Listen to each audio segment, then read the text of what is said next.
Yo, what's going on? What's going on, people? We are now tuned in to the New to Be Used podcast live. Make sure to jump in the comments.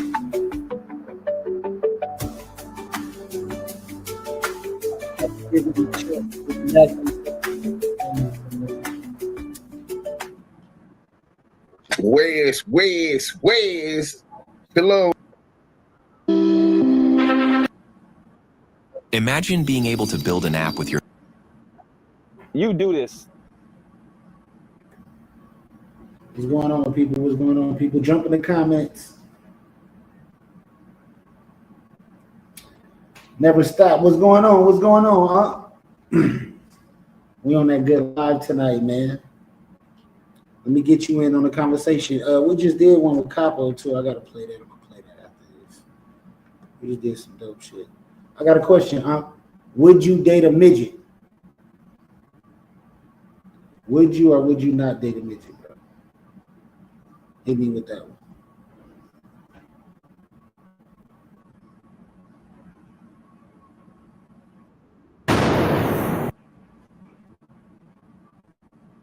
Yeah, I feel you. Yeah. I mean, if she's a person, dating a midget, it shouldn't be like taboo. How short though? How short could the midget be? Like 3 feet, 4 feet, What's too short?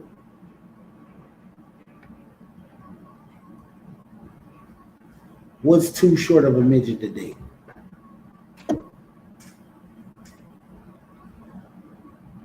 Really, you. What's up, brother? You good? What's going on? How little too? Gotta know it. Yeah, I'm about to come up. Chat. Yo, chat, what's going on? Oh, yeah. I got a question for y'all, chat. Would you date a midget? Yeah. Just let me know when you need that. Just let me know when you need that mob. If you would date a midget, how tall could you be? Trying to get my energy right, chat. Trying to get my energy right. The shots right now. We can get some shots. Yeah, little people. I'm not trying to be disrespectful to the little people. How small? You good? Come on, bro. No, you good? What's up with it, bro? Yeah. Yeah, you good? Just asking questions. This one's disrespectful. We just did a Q&A with Capo, and this is one of the questions I just wanted to ask.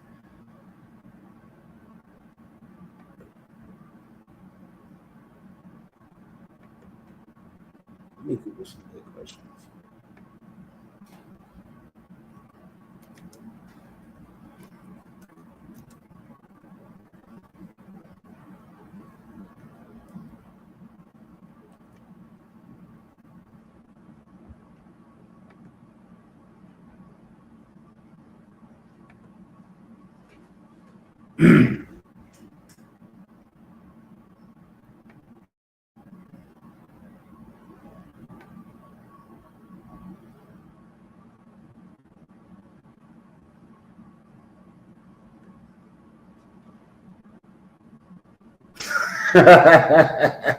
He over here laughing.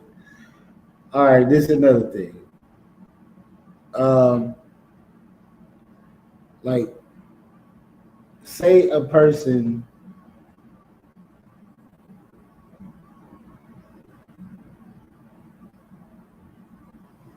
Hold on. Give me a second, y'all, because I don't even want to go there.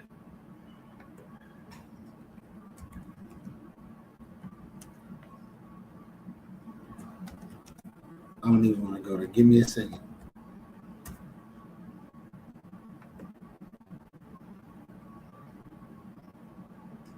Because I got some good ones. But hold on. Just give me 1 second, y'all. Wait a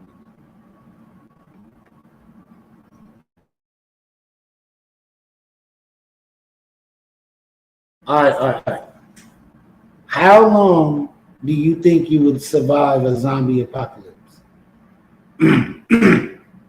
Give me an estimate time of like how long do you figure you would survive if apocalypse broke out right now.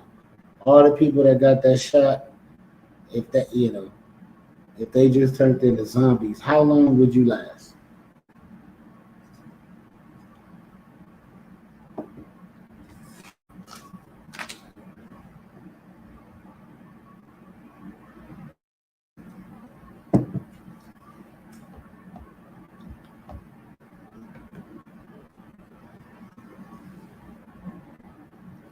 If a zombie apocalypse just broke out right now, how long would y'all last? In the comments.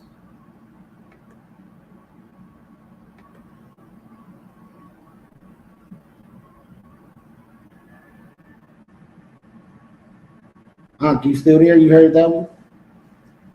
I'm gonna send you the link so you can join. Check your Facebook. I'm gonna send you the link. You can come on here with me.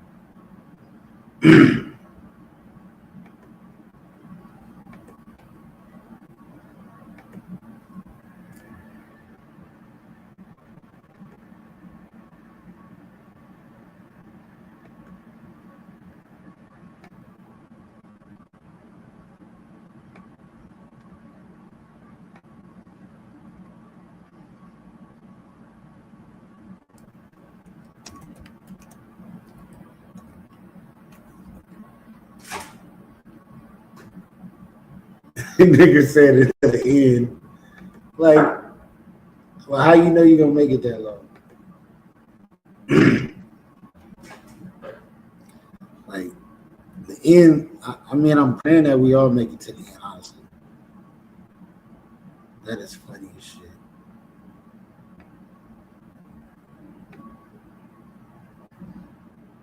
All right.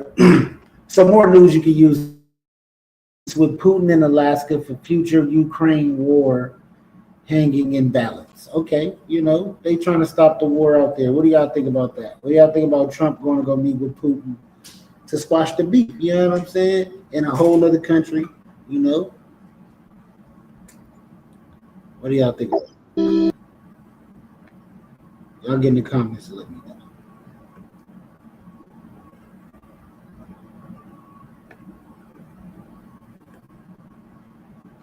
So Professor Griff has, an opinion on what Trump message meant to Black people across America. All right. Family, we should be Shout out live to Black now. Magic 363. Peace to everybody out there in the chat. Gonna have one of them shows that I'm trying to enter the chat. Let's see if we get Ark up in here. This will be his first time loading up in the chat. I mean, loading up on StreamYard. It's not difficult.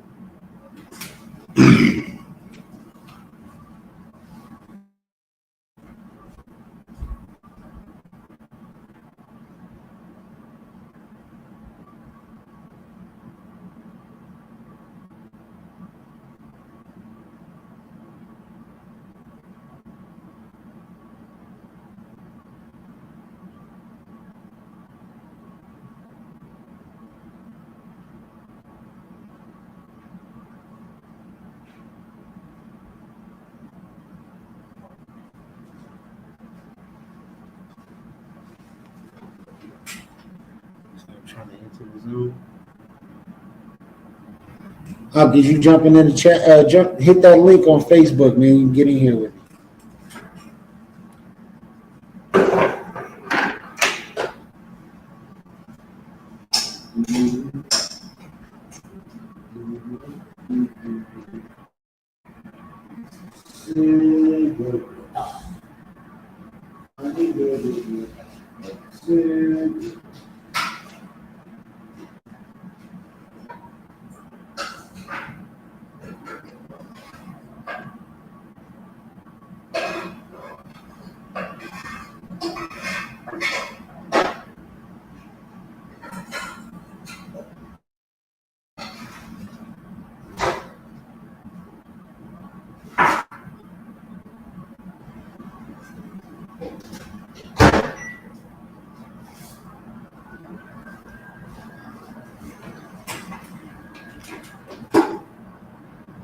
Yo, yo, yo. All right, I'm gonna let y'all listen to this for a second. Right now, my phone. That talk about, see what's going on out there with our folks across the country. See what the politicians is up to, and see what we gotta make. You know what I'm saying, family? So with the good brother Professor Griff.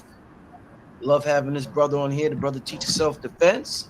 Oh, give thanks. A lot of the brothers, if you're in the Georgia area, this brother right here is one of the best when it comes to that. I actually went to the range with the brother. He helped me pick out my piece. He showed me, I'm supposed to get back with him again, but just got super busy, had the child and everything. But I would advise anybody who wants to know about self-defense to get up with Griff. Me and the brother got a long overdue workshop together about self-defense. But with all that being said, I want to take this time to welcome to the platform for a very important show, my good brother, Professor Griff.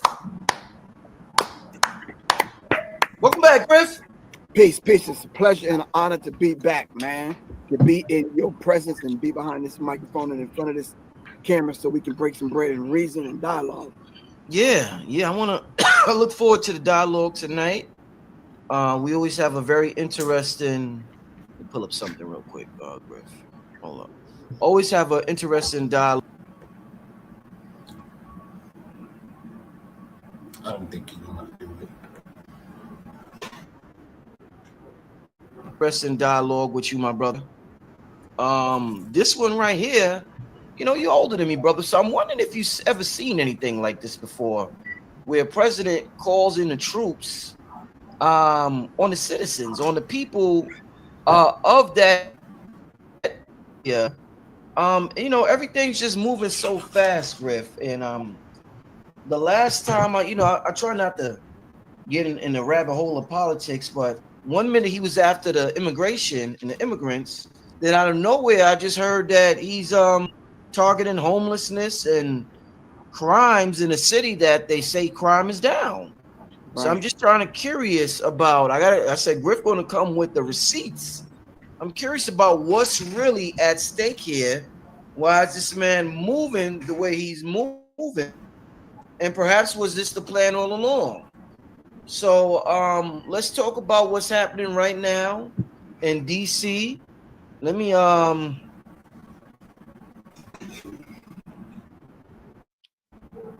just read something. Let's read this from the BBC. U.S. National Guard troops have begun appearing on the streets of Washington, D.C.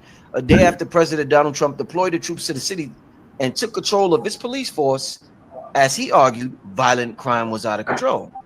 Armored vehicles were spotted at urban centers and tourist sites around the U.S. Capitol on Tuesday evening. Officials have said that 800 National Guard troops are expected to be deployed, as well as 500 federal law enforcement agents.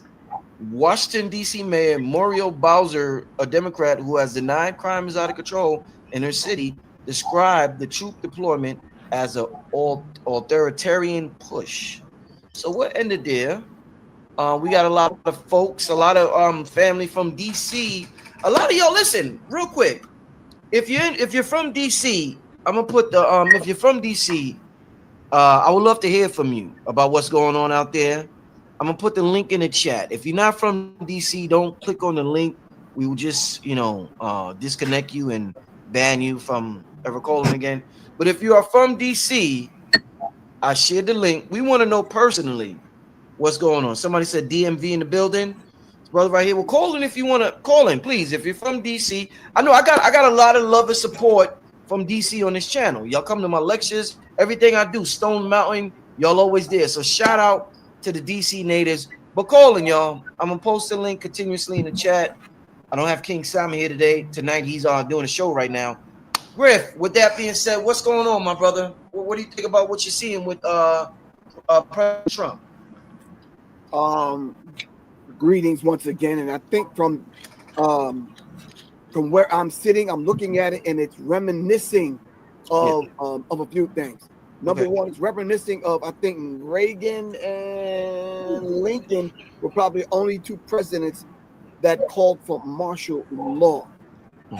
This is reminiscent of troops being in the street. It's reminiscent of the violent, turbulent riots that went on in the turbulent 60s. You understand what I'm saying? But there's no riot. When you have to target the homeless and when you have to target a particular city, not a state, and I think that's important because I do want to read the section 740 of the DC Self-Government and Governmental Recognition Act. But when you're talking about crime going down, and I think the stats said it was down by 30%, right across the board.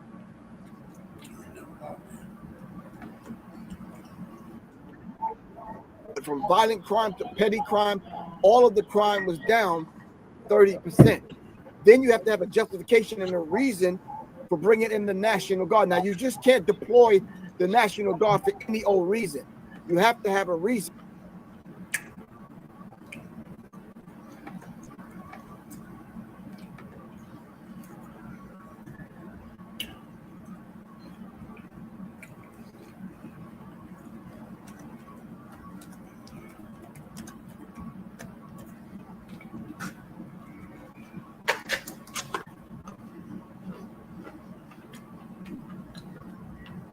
I just sent Uncle Bobby the link. I thought I sent reason, and I believe if it's not justified within 48 to 30 days, I believe, then you have to get an act from Congress in order to do that. You have to be able to justify that.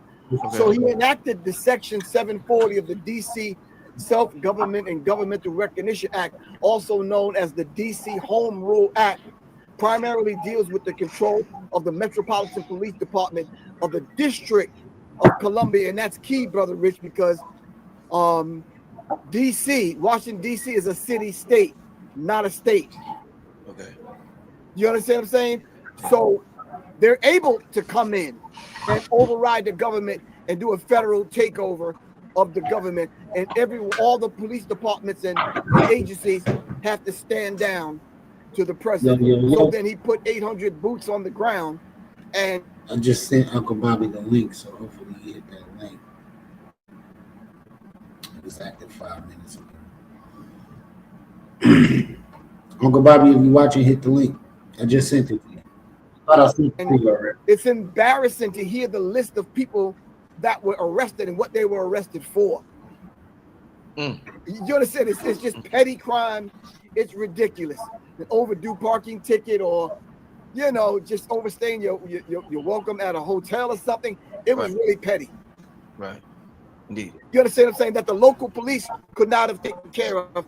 And actually the mayor and the black woman is the mayor, black woman is the chief of police, and there was another sister up under her. And all of them took to the microphone in a press conference and basically said crime was down. They don't even see the reason for this. Now, Brother Rich, if we pull back and out, you start to see the bigger picture. Okay.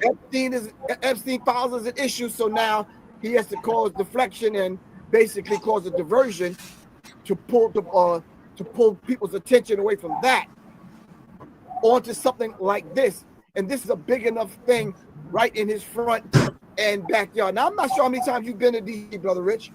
A few times? I drove through, but I never was really in DC. So we got Professor Griff in the building.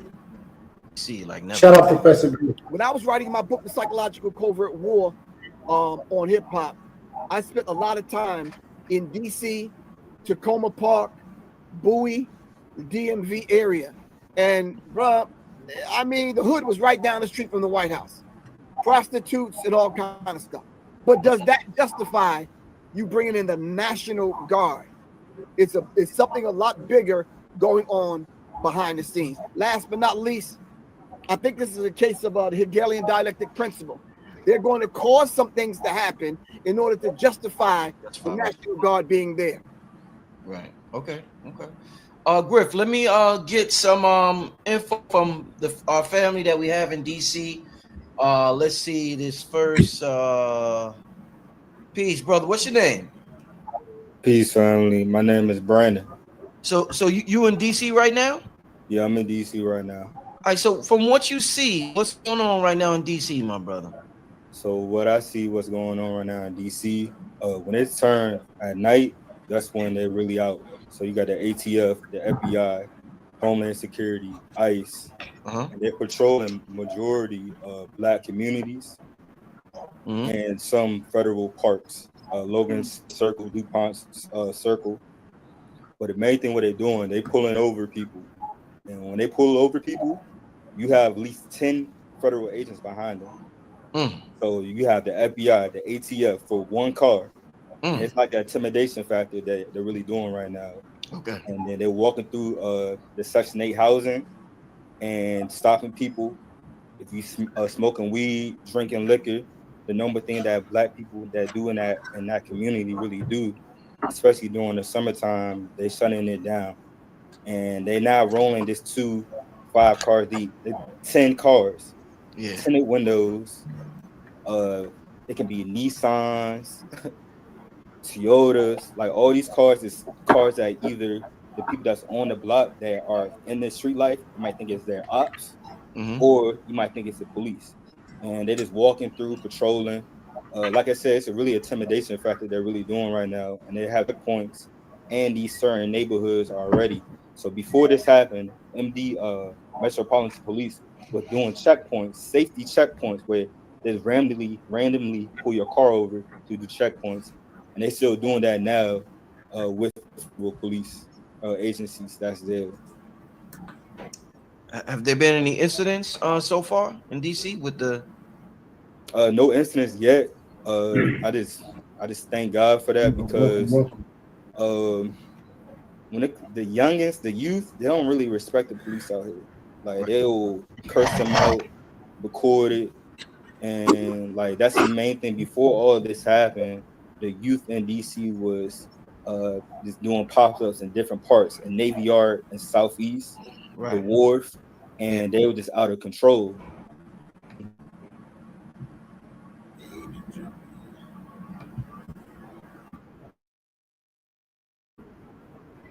As in jumping on tables, screaming, harassing people that live down there. So it was a big thing before Trump. That news came out about Trump, about that Joe Stafford getting jumped. And it's different stories, like he was saying something racist, he was protecting somebody. But after that happened, after a 3-0 got killed this summer, a lot of toddlers getting killed in these neighborhoods. But he didn't call the National Guard, all this, until a white person get jumped. Joe Stafford got jumped. So there's no incidents. Like if you go on TikTok right now, you will see different people recording them getting harassed, being stopped on the side of the road for like 10 minutes. And it is going through, just looking for anything for it. I appreciate your calling, my brother Griff. Anything you want to say to the brother before you hang up? Ask the brother before we I think he kind of hit the nail on the head and reiterated, in other words, exactly what I just said. Right. Intimidation thing is what I think you said, Brand. That's what you said. Yeah. The whole intimidation thing is very real. Now, why would you want to intimidate? Why would you want to show up in brute force like you're doing? All right, you're sending a signal. This is the precursor. You're doing this in DC, so Baltimore is next. You understand what I'm saying? Chicago. They have a list of cities. They sent out a list of the top 10 violent cities. You understand? I don't even think Atlanta was on. I think Atlanta was number 12. But Kansas City, Memphis, Baltimore, Chicago, this is just a precursor on what they're going to do in these other cities. You understand what I'm saying? And it's very real. So if you start connecting the dots, Brother Rich and Brandon, if you start connecting the dots, you could start with the immigration situation. They said this would never trickle down to us. It may not have trickled down in the same way, but look at what's happening to us now. It's almost like cities are going to be on lockdown. You understand what I'm saying? Check out what's coming next. Curfews are coming next. Random door-to-door searches at people's homes is coming next. You understand what I'm saying? Warrantless seizures of whether it's your vehicle, your firearms, or whatever. I mean, legally owned firearms are going to be snatched up. then they're going to start changing. Then they're going to start changing the law. You understand what I'm saying? So, Brandon, you're absolutely correct. I see it. I'm not even there, and I see what's about to happen in other cities. So the other cities right now, if y'all are watching this, you better listen to what the brother say. He got boots on the ground. He's there watching this and seeing this. It's about to happen in a city near you. All right. Yeah. Thank you for calling in, Brandon. Anything No you want to say? You want to say something? Or you good? Yes. So Professor Griff, one of my mentors, Dr. Kakai Patterson, told me about you. He's one we do acupuncture here in DC. Okay. Helping using the 5-point protocol. The guy started by Dr. Mutulu Shakur. So he always used to tell me about you. And I got your book about the hip hop. I gotta finish that, man. That book is it's a deep dive for real. Thanks, man. Peace, Thank you, y'all. man. No All problem, bro. Appreciate the call, my brother. No problem. All right. All right. Yeah, glad the brother called up. It's good to we stay connected, family, to know what's really going on. We hear things on the news, but you know how the news is, and you know how the propaganda machine works.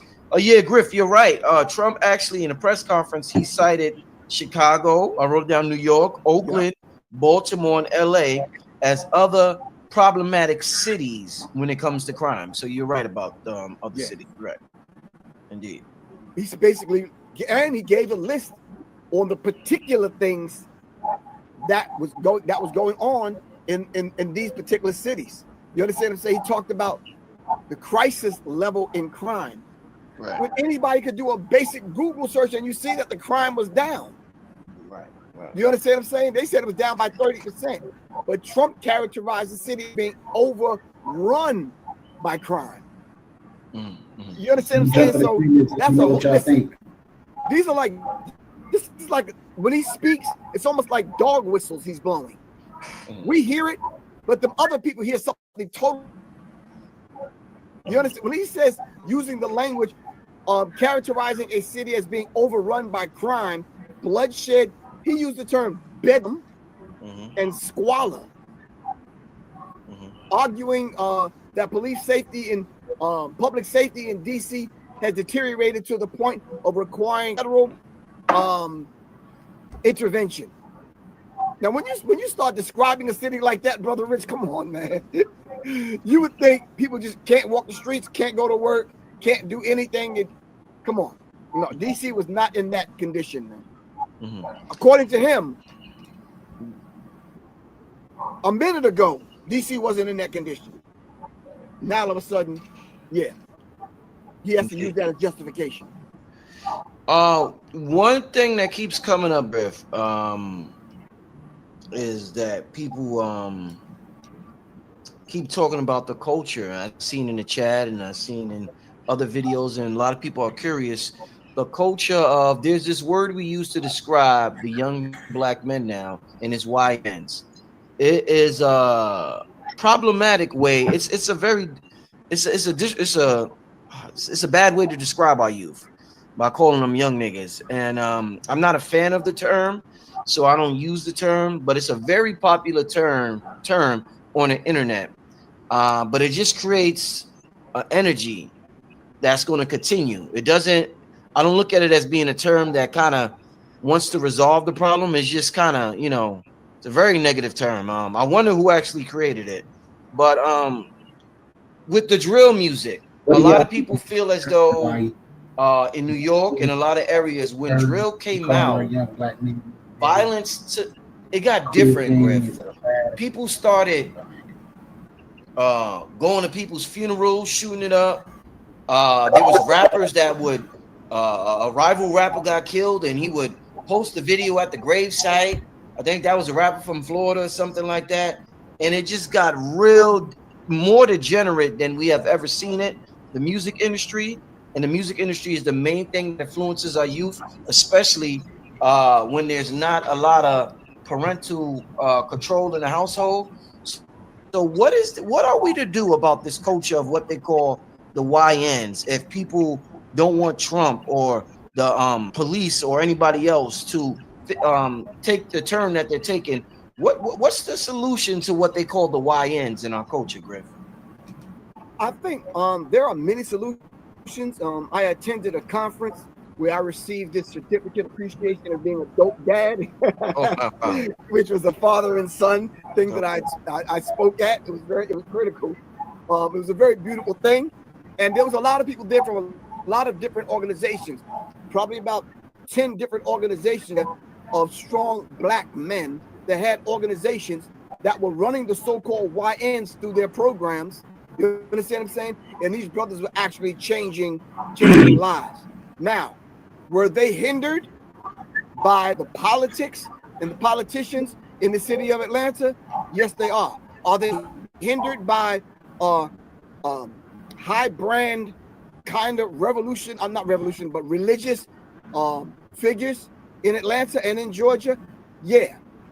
Are they getting any help, any funding from any of the black businesses in Atlanta? No. Sports players, rappers, entertainers, actors, were they getting any support from them? Absolutely not. Those are the solutions right there. Big Surf got here with the News Review podcast. I got a question for you. Funnel some money and some resources to those organizations since they've already built their organizations. Good thing. All right, and then set it up where if YNs commit a crime and they get out of jail, they have to go through a program. All right, and make one of these organizations or a couple of these organizations, put them in place to help to correct the issue so the YNs don't go back to jail. But do they want to solve the crime in your cities? I think not. Let me tell you something. They have to have a certain degree and amount of crime to even justify them getting certain monies in certain areas in reference to kind of to balance out their particular budget. You have to have a certain amount of criminals. You got to have a certain amount of crime. Big Surf got here. Hey, I got a question for y'all. Y'all jump in the comments. That's in every major city. So do they want to? Yeah, I think on paper, Brother Rich, in the press conference, yeah, they might say, they might give you stats on how crime is down and they've kind of deterred this and deterred that. And what happened to the programs? When I was coming up as a young person, I came up in programs. I was at Hofstra University, ran by Black Panthers, myself and a couple other members of Public Enemy. We came up under that program. I was in the cadets. You understand what I'm saying? I couldn't do the Boy Scouts. You understand what I'm saying? So I'm saying there was a few organizations that my mom took advantage of to keep me out of the streets. Where are those organizations and where are those community programs at right now, Brother Rich? It's not like we don't have the brothers and sisters in the hood that have put these programs on. I know a brother right now, Brother Rich, who used to box. All right, he did a little bid, came home, served his time. All right, got monies, certain monies. He put little monies together, rented a normal, regular storefront at the end of a strip mall, put a boxing ring in there, some weights, and got some. And now he's training young boys, keeping them out of the streets, man. And parents recognize that, and they bring their young boys to him, not because they want to be boxers, because they need the discipline. Indeed. I want to ask you, Griff. I seen a comment in the chat. Where did it go? I seen one also in reference to the gangs. You understand what I'm saying? Why aren't we talking about the gangs? Well, the mere fact that YNs, that's what when they're a part of the gangs, people say. So then if crime was down, what was going on that the crime was down in DC? Right. It's not like they just say, okay, we're not going to commit any crime anymore. We're not going to wild out in the street. Right. Something was actually going on in these particular cities, and we can name a few that crime is actually down. Now, we do have to keep in mind, I don't want to sound like no politician up here. We do have to keep in mind that that's their stats. A lot of these crimes are not being reported, Brother Rich. And I think we need to keep that in mind. You understand what I'm saying? I know a few people right here in Atlanta, some things happened to them. They called me, you understand what I'm saying? To kind of talk to them about some situations. They said they're not reporting it. And there's a few reasons why they do that. So the stats may be kind of skewed. You understand what I'm saying? But in most cases, these quote unquote YNs, they surface. They're doing their thing. But in most cases, crime was down, especially violent crime. What would you say to someone, Griff, who doesn't mind? Because we know what happens when the police and the feds and the National Guard start moving like this. a lot of innocent people get caught up and all this mess that's going on. What would you say to somebody who doesn't mind some innocent people dying or getting harmed, as long as the overall safety of the country is doing great? Some people don't mind that a few innocent people get caught up. What would you say to someone who has that mindset? That's a very interesting question, simply because it spoke to what I just said. There's a certain percentage of crime that I'm not saying that they're going to turn the other way, not look.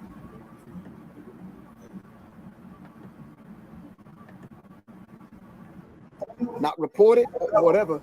But I think a lot of people, not a lot of people, let me not say that. There's a few people sitting back right now looking at the whole situation saying, Big stuff right I here, think man. I need a little help, man. Y'all jump. I really truly think it's a good Why thing that they is- brought the National Guard why in and they're is- cracking down, because it just seemed like there's just lawlessness Or is it going on network in some of these cities.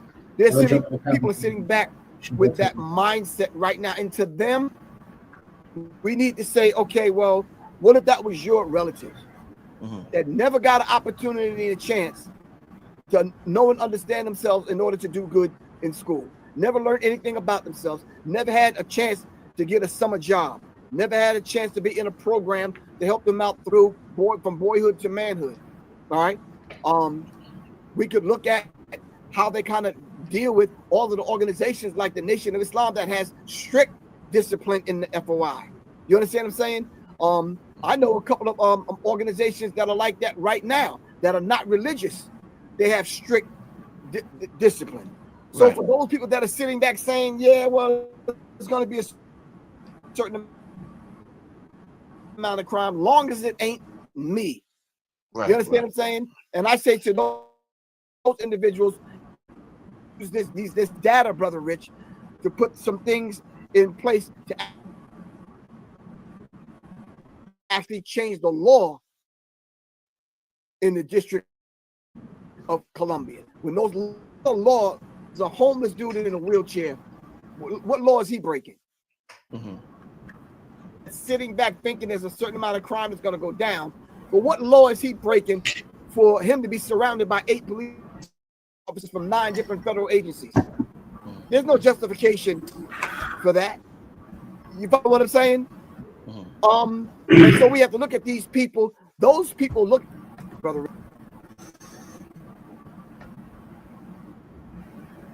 Rich, it's collateral damage for them. It's just collateral damage. X amount of people are going to die unalive, pardon me. X amount of people are going to get sent to jail. X amount of people just not going to make it. And that's their mindset, Brother Rich. That is absolutely their mindset.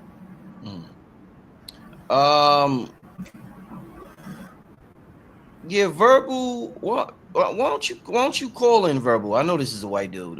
This is not about race. This is about you victims fell in your community. Why don't you call in? I would love for you to, say a few words. Come in on the video. You know what I'm saying? Let me hear what you got to say. I'll give you five good minutes to speak your rhetoric. 5 good minutes, and the Verbal Underground. Come on in. I just posted the link in the chat. I'll give you 5 good minutes and see what you got to say. But can I ask you something? Yeah. Why would there be a need for federal agencies to come in, and the federal agencies, the alphabet boy listed, are FBI, which have certain jurisdiction and certain laws that are federal? We got that, right? Yeah. Why would they need to have a multi-jurisdictional task force and include the DEA, which have a whole different set of rules and regulations that they go by? Normally, these agencies will be fighting over turf. You understand what I'm saying? Who's going to do what, as depicted in certain movies and that kind of thing. Then you have ATF. Wait a minute, let's stop and think. You got FBI to deal with the Fed charges, right? You got DEA, Drug Enforcement Agency, right? Then you have ATF, right? Then you got the Park Police.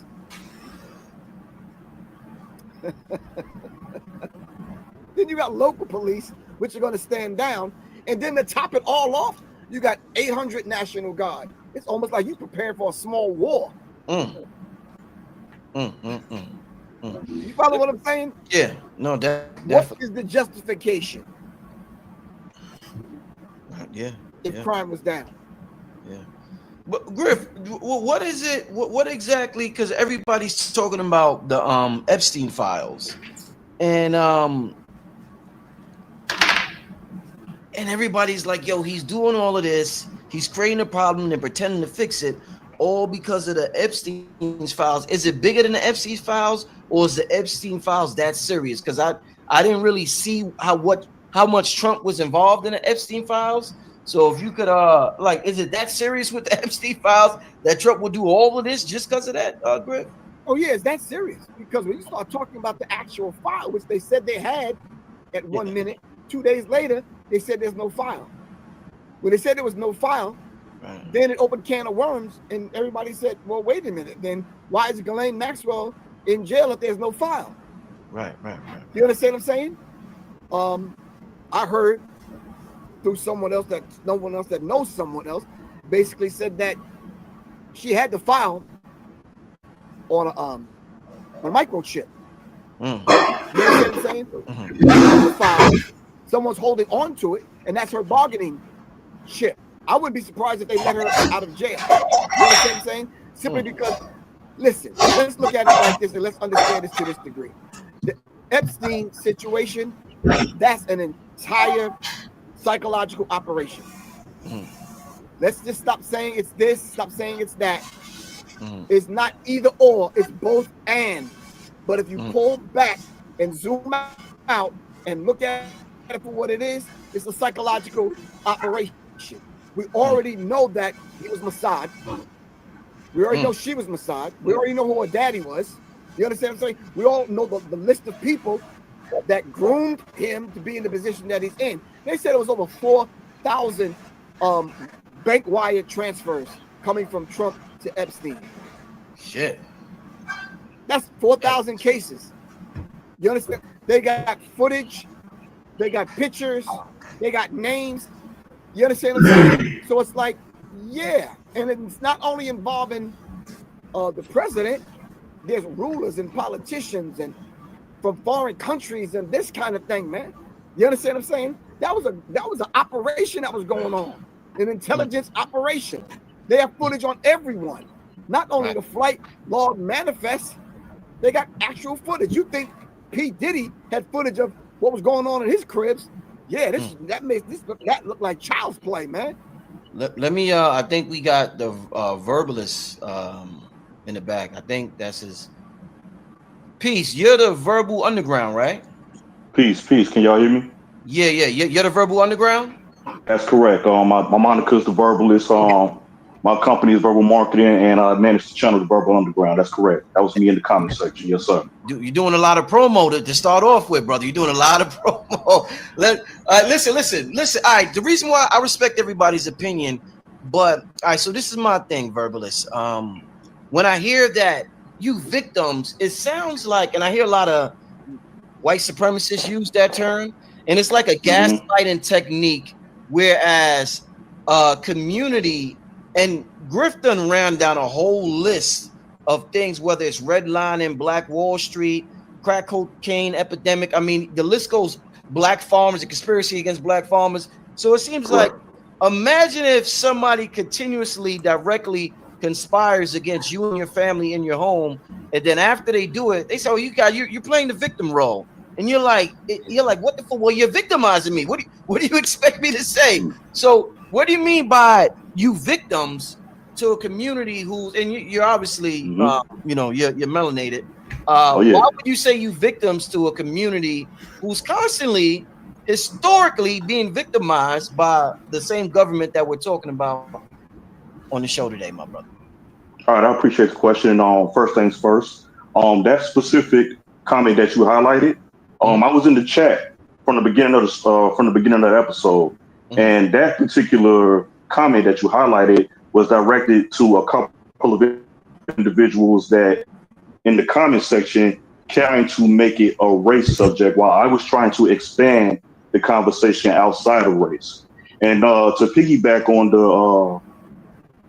the statement that you provided as an example earlier, if somebody came attacking my home every day, how would I feel about it? Last time I checked, I'm a black man in America. That's happening regardless. But see, the difference between myself, and I'll speak for myself, and the multitude of quote unquote what we call the community that I'm seeing is this victim mindset. See, we use terminologies like white supremacy. I like to use Brother Red Pill approach where we use white fragility. I'm not going to continue to allow the system to keep his foot on my neck when I know I have been blessed with God-given talent, ability, and thinking power to overcome any obstacle. So just to give a little bit of a background, I'm from Chicago, Illinois, born and raised Southside. I went to the military, became a Marine, went back to Chicago, tried to save my community in regards to nonprofit, in regards to building businesses, all the promotion you were speaking on when I first jumped in. That's what I'm talking about, verbal marketing. Like my goal was in the south side of Chicago, trying to build businesses. I started realizing, me being in the Marines and going to travel the world and seeing different cultures and understanding different, mindsets and tactics and strategies and communities per se, seeing how they operate, trying to bring some of this knowledge back to my people. I kept running into a brick wall in the regards of our mindset, where we just feel like we constantly need to point the finger or play the blame game or assume that life will never get better because some, big hotshot in Washington, D.C. that doesn't know us from, a hole in the wall is holding some kind of imaginary noose over our necks. I refuse to believe it, at least not in this stage of my life. I'm 40 years old, and, I came a long way, and I got a long way to go. So, I'm currently down here in Atlanta, and I have members in D.C. I'm tapped in. I even came to a couple of events. So I did the show with Cambada last year. I was in the building. So, I'm tapped in. I try my best not to, allow, quote unquote, my people to live in shame or doubt or frustration or confusion, because we see what the play is. I feel like a lot of this is media manipulation. So it was I can't remember his name, but it was a gentleman in the chat tonight that kept highlighting, because Professor Griff, you speaking on the crime is down notion. Myself and another person in the comment section was saying actually crime is up. What is happening is the arrests are down and prosecutions are down, because the hierarchy in regards to the legal structure over there, from the DA to the chief of police. We seen her recently on the news getting clowned. They're embarrassing. They're shameful. And needless to be said, they're people of color. They're supposed to be representing us, but you don't never hear them doing anything to protect us. You don't never hear them collaborating with the powers that be within our communities to come and say, hey, what do you guys need?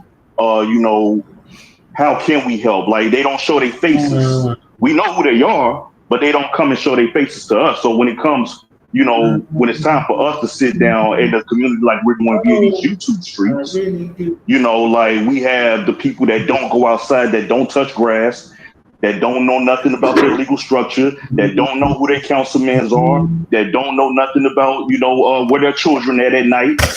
You're not going to run game on me.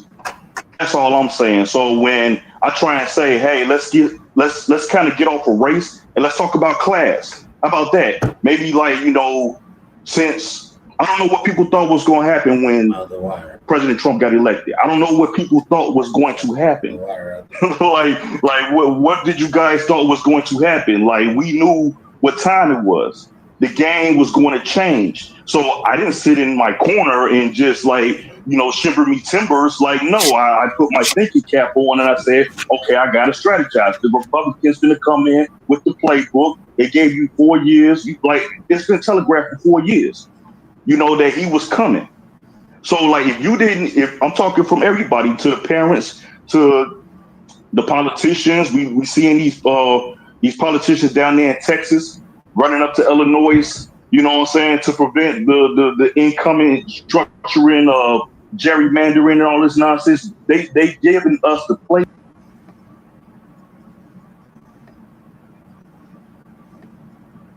playbook. So to kind of wrap this up, my bullet point is to say, hey, we got to get up off of this race mentality and get into our class bag, because that's what they're doing. They keep throwing the bullet of race at us specifically because they know what it does. It gets us emotional. It gets us roused. It gets us feeling like, hey, once again, the finger's being pointed at us. And then you got hard-working individuals like us, like many other within the Black community that don't agree with the philosophies and the undertakings of the wildness the YNs have been perpetrating lately. But if we cannot, depend on the parents to get it done, then by all means, excuse me if I refuse to take any pity when the FBI, the CIA, ICE agents, Trump, anybody comes and decides they got to put foot on that. That's all I'm saying. Let me ask you something. So you basically said people are playing the blame game. So you think these people? No, I don't want to say. I'm sorry, I didn't mean to cut you off. I don't want to say people because that seems too broad to me. I'm saying, and the people know who I'm talking about when I say if you're that 15-20% in the community that feels like everything is race, I'm talking to you. The everyday 9-to-5 business owner, entrepreneur. I take care of my kids. I know what my kid is. My son is. I got a 16-year-old son right here in the next room. I know where he's at. Let me finish asking a question. So, what in America that go down on this magnitude is not race based? You think this is going down, and race has absolutely nothing to do with it? You think this is a class struggle? Yeah. No. Look, and I appreciate that question because I definitely want to clarify if there's any confusion in that aspect of